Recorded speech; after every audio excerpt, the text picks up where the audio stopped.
Hello, hello, hello. Why can't I hear my mic? If I can't hear my mic, what's even the point of wearing these headphones? Okay, welcome everyone. I'm glad you've returned or you're stopping here for the first time. I'm very, thankful that you are even watching this. I know that there's a lot of content, a lot of things to watch on the internet, literally endless amount of possible choices.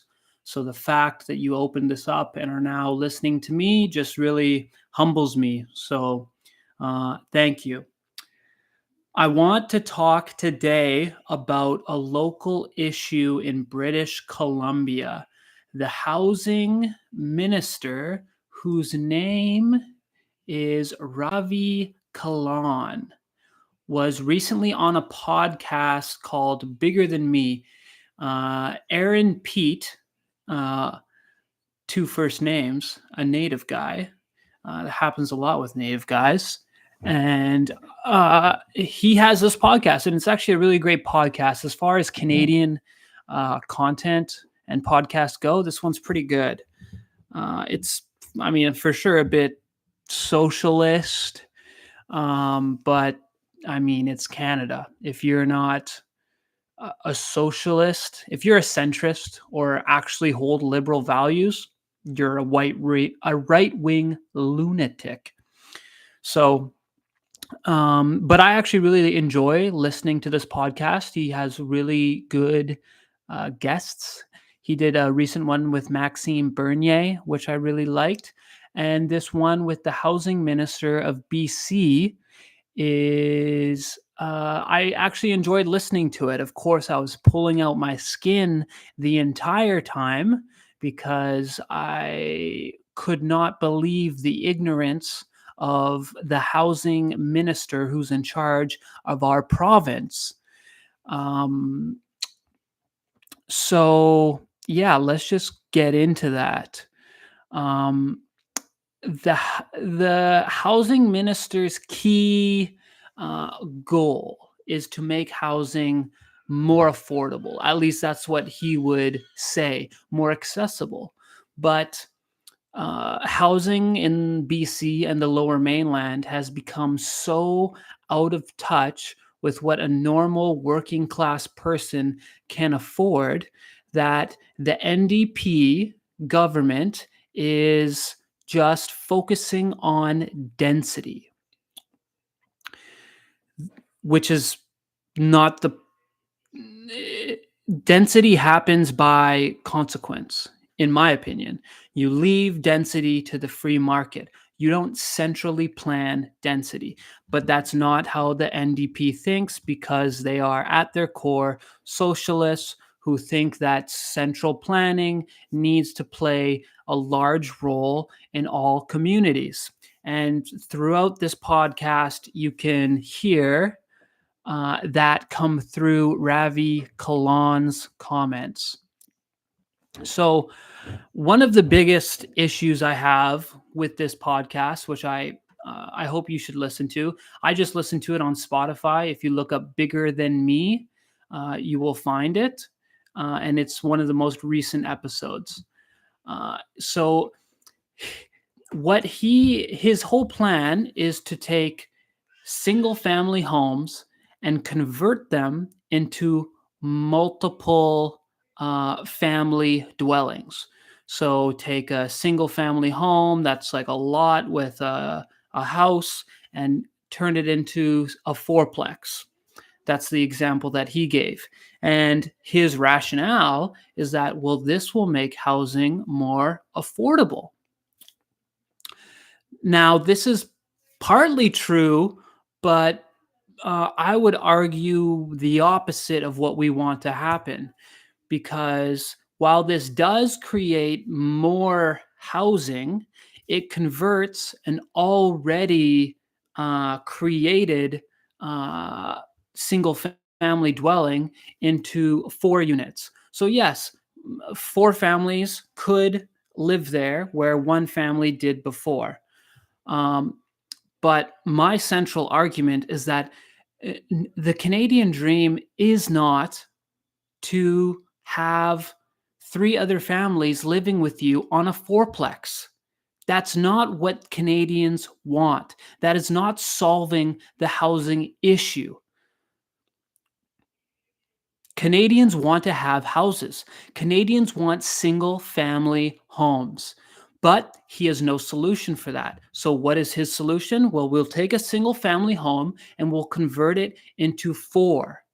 So, each of those four will go for a cheaper price. Therefore, four more families can live on this single lot. But what are you actually doing when you convert a single family home into a fourplex?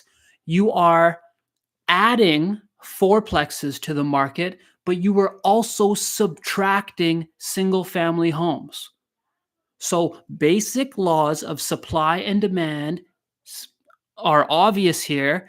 You are putting upward price pressure on single family homes because there is less supply. And single family homes is what every person, young person who wants to raise a family dreams of having. That's the Canadian dream, to be able to have good work, take care of your family, live in a safe community, and stake your own claim and take ownership over this little piece of land. That's what every Canadian wants. Maybe not everyone, but I know I am not alone in saying that I don't dream of owning 1/4 of a family lot. I don't dream. I mean, now I do because things are so crazy and overpriced. I do dream of being able to own an apartment or a townhouse. But that's not the end goal. The end goal is to have a single family home which you can pass down to your kids. I don't need to talk to anyone to know that. I just know it because it's in my bones. It's in my DNA. That is the Canadian dream. And I don't think Ravi Kahlon understands that by focusing on conversions, he is actually making single family homes less affordable. He is putting upward price pressure on single family homes. And this is why central planning ultimately fails, because bureaucrats like Ravi Kahlon and the people who work for him think that they know what's best and that their plan for a community should be followed. So they will make it advantageous to follow their plan. I think the opposite of that. I think that you should have an open market, a free market, where each individual gets to make choices for themselves, because each father, each mother is best to decide what is right for their family at any given time. And that's ultimately what you get. That's ultimately like, how can you say that anyone will know what's best for you other than yourself? Who knows what's better for your family than you? No one.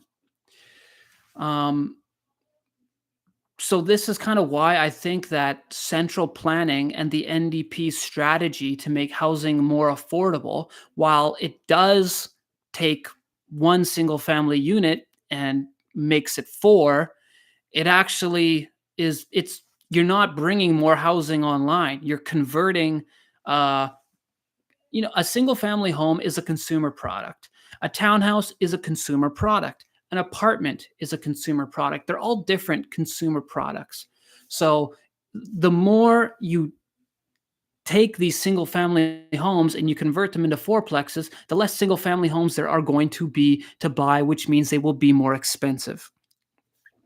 What you really want to do is you want to make sure that contractors are making money, because the more money that contractors have who are building single family homes, the more people they can hire, the more projects they can take on, the more they can expand, the more housing they can develop, and the more housing will be brought on the market, which will make the market more competitive and bring down prices across the board. One of the other really ridiculous things was Ravi Kahlon's focus on a couple jurisdictions who were not participating. Now, think of the most um, prestigious communities in all of British Columbia.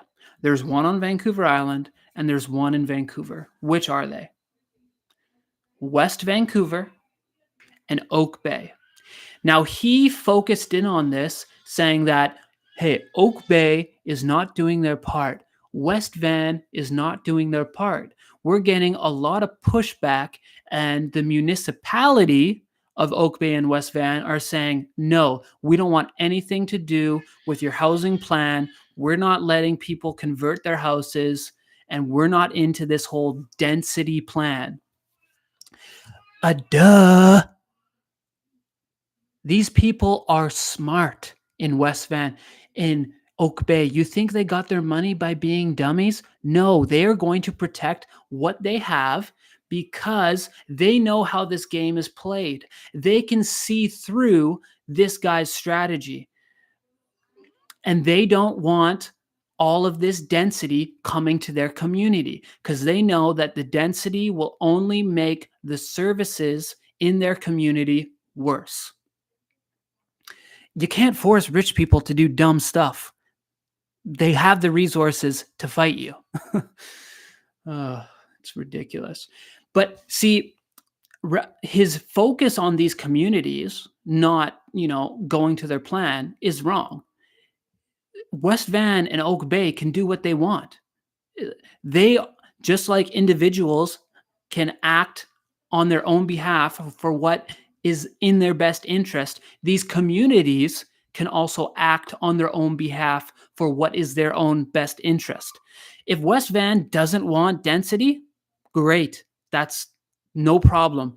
The more local you can find a solution, the better it is. So I want West Van to tell the province to take a hike. We're not interested. And I want Oak Bay to tell the province, hey, we're not interested. Take your stupid plan and go home. It doesn't matter because there are tons of other communities that are interested in expanding.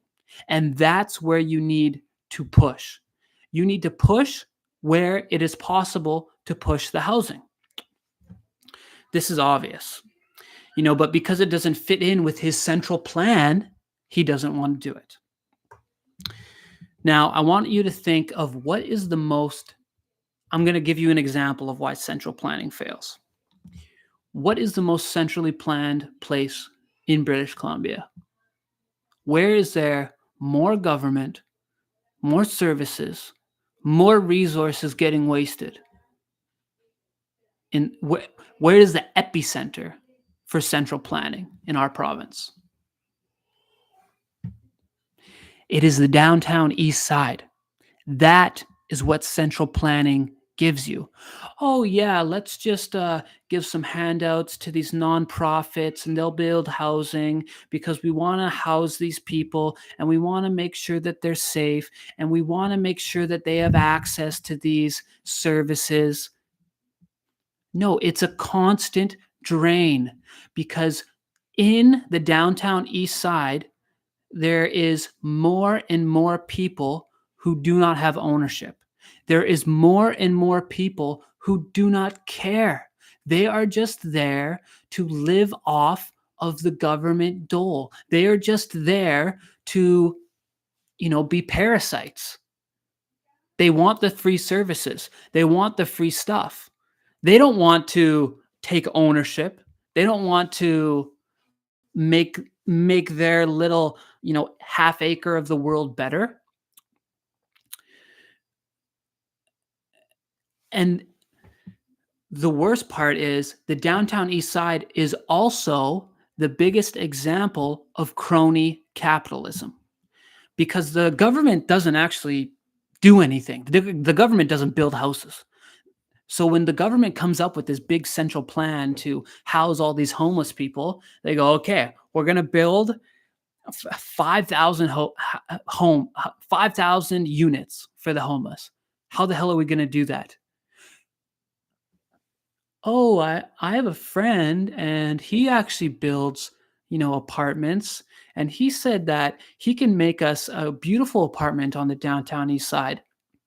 And all of a sudden, there's this sweetheart contract that goes out to a crooked contractor who banks most of the government money and delivers substandard good to the province. And if you know anything about the downtown east side, I've lived in East Van most of my life after I grew up, and it's a racket. The whole thing is a racket. Getting housing, getting on these housing lists, trying to get into the different complexes that house the the government, the different levels of government housing for welfare, for it's a racket. It's a dirty racket, and that's what crony capitalism is. It's corrupt business people making deals with the government. But this does not mean that capitalism is bad. True capitalism is the best. But people often confuse these things. But what they should be disgusted by, people are disgusted by profit and they're disgusted by capitalism. But it's wrong. That is wrong. What you should be disgusted by is central planning and crony capitalism, where the government is giving handouts.